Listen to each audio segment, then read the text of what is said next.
তো ভিউয়ার্স, শুরু করা যাক P60 টিউটোরিয়াল। গাইস দেখেন, এখানে লেখা আছে কফি ওয়াটার। তার মানে আপনি 1 গ্রাম কফি দিলে 15 গ্রাম পানি দিতে হবে। আর যদি আপনি 15 গ্রাম কফি দেন তাহলে 225 গ্রাম পানি দিতে হবে। তো আমি যেহেতু ছোট বানাবো, ছোটোর ক্ষেত্রে 15 গ্রাম আসবে। 15 গ্রাম ইন্টু 15 দিলে আমার 225 গ্রাম পানি আসবে। তাহলে আমি 225 গ্রাম পানি দিব টোটালি। তো গাইস, 15 গ্রাম কফি বোন নেওয়ার পরে এই বোনটাকে গুঁড়া করে নিতে হবে। আর গুঁড়া করতে হবে কতটুকু রেখে আমি আপনাদেরকে অবশ্যই ভিডিওতে দেখাই দিছি, 10 কি 11 তার মাঝে পয়েন্ট রাখবেন।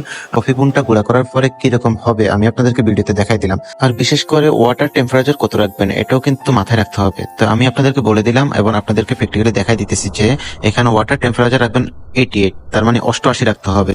তো গাইস, ভিডিওতে দেওয়া হাতের দিকে ফলো করেন কফি ফিল্টারটা কিভাবে বানানো হইতেছে। কফি ফিল্টারটা যত সুন্দর করে বানাবেন, কফি বানানোর সময় ডিস্টার্ব হবে না।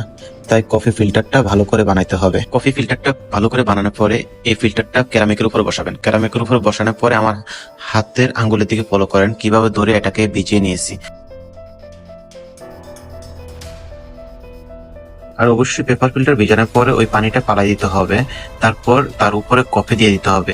আর এই কফিটা উপরে দেওয়ার পরে অবশ্যই মেডেল থেকে পানিটা দেওয়া শুরু করবেন। আর মেডেল থেকে পানি দিতে দিতে আস্তে আস্তে করে সাইডের দিকে আসতে হবে। আর এটাকে পানিটাকে অবশ্যই 30 গ্রাম দিয়ে এটাকে বুলুবেল করতে হবে 30 সেকেন্ড পর্যন্ত।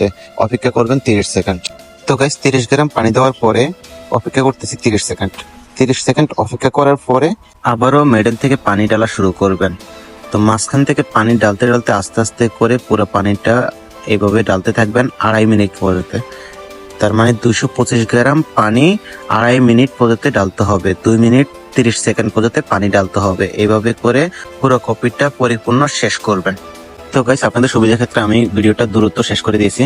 তবে আপনারা অবশ্যই আমার ভিডিওটা দেখবেন এবং আমার কথাগুলো ফলো করবেন। তাতে করে আপনারা পরিপূর্ণ কপির কাজটা শিখতে পারবেন। আর একটা B60 বানানোর ক্ষেত্রে অবশ্যই আপনি এটা মাথায় রাখতে হবে যে এই B60টা আপনি পরিপূর্ণ শেষ করতে হলে আপনার ফলো থাকতে হবে যে B60টা কিভাবে ভালো বানানো যায়। আর যত ভালো বানাবেন, যত ভালো করবেন, ওটাই আপনার কাস্টমার রিপোর্ট ভালোই আসবে।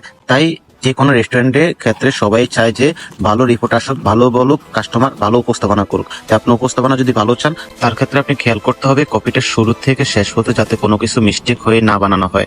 তো গাইস, আজকের রেসিপিটা ছিল হট B60 স্মল। আর আপনাদের কাছে ভিডিওটা যদি ভালো লেগে থাকে শেয়ার করে দিবেন, লাইক করে দিবেন, আশা করি কমেন্ট করে দিবেন পরবর্তী ভিডিওর জন্য।